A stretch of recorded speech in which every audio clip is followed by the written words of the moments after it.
Reset ECU tayo.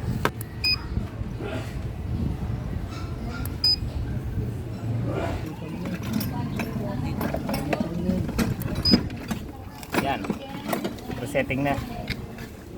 To reset ECU completely, turn the ignition switch off then on. Yan, pinatay yung ignition switch. Tapos turn on again. Turn natin dito.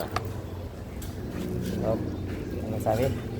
ECM reset completed. Completed na daw. Ano daw? Sabi niya eh. Okay na.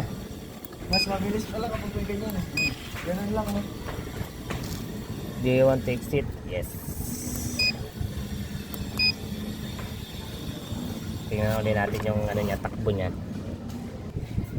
Okay. Tingnan natin kung may fault.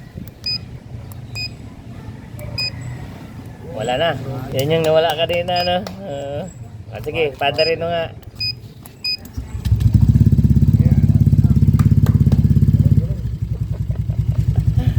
Yung minor niya, mababa.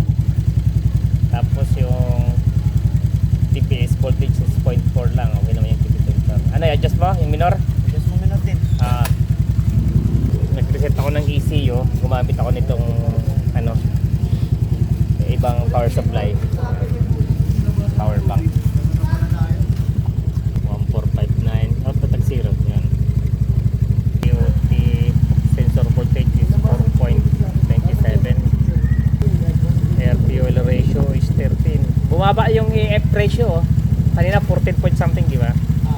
Ngayon 13 na lang oh. Kaya na yung sa'yo, Ayun, tama. isang speed 17 16, baba mo konti.